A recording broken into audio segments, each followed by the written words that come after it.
Composer Joseph Haydn died 1809. His head was stolen, and it still hasn't been found.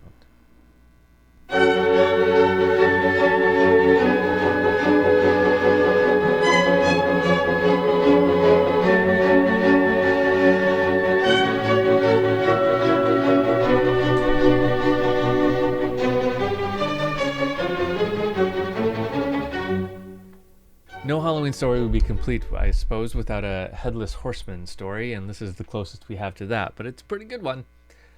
So, in 1809, Haydn dies.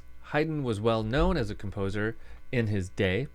There was a funeral held after his death in Vienna, and he was buried in a cemetery. Now, following the burial, there was two men who bribed the gravedigger to steal Haydn's head.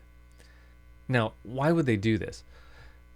This period of time, there was this really popular science, which has now been completely debunked. But at the time, there was a very popular science called phrenology.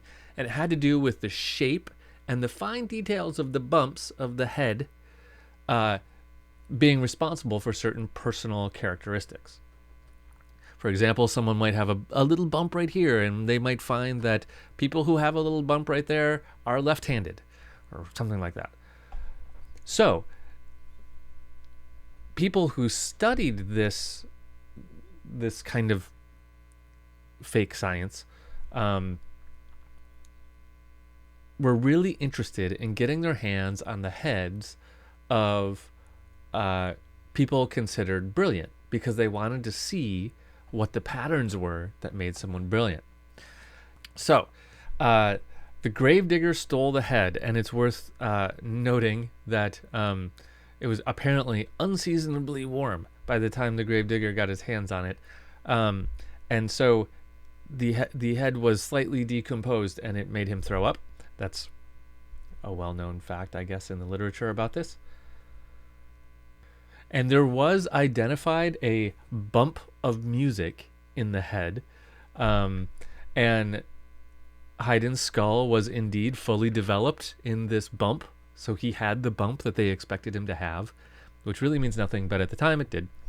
But then the head kind of goes on a weird journey.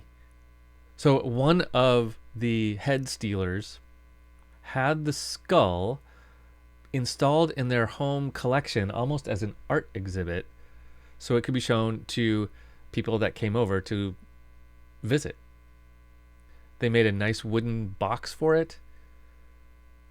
It had a nice little golden lyre on the top and a little window so you could look in. So that might have been the end of it, and we would have never known that Haydn's head was stolen had this next thing not happened. About 10 years later, a former patron of Haydn's went to exhume the body because they had made some arrangement to move Haydn's coffin to a different part of Austria. I believe it was being moved to his ancestral home. And when they did that, they dug him up and found there was no head. Now, it wasn't hard to figure out who stole the head, because these two gentlemen that had stolen it were well known for being really into this phrenology phenomenon and also stealing heads.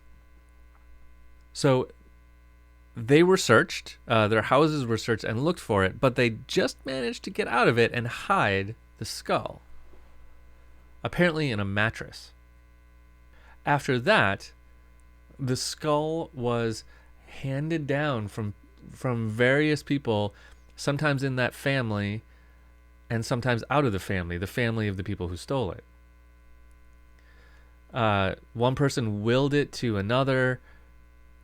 Then it was given to a physician, and then a professor, and then to something a German society that was called the Society of the Friends of Music. And then a musicologist got it as part of that society.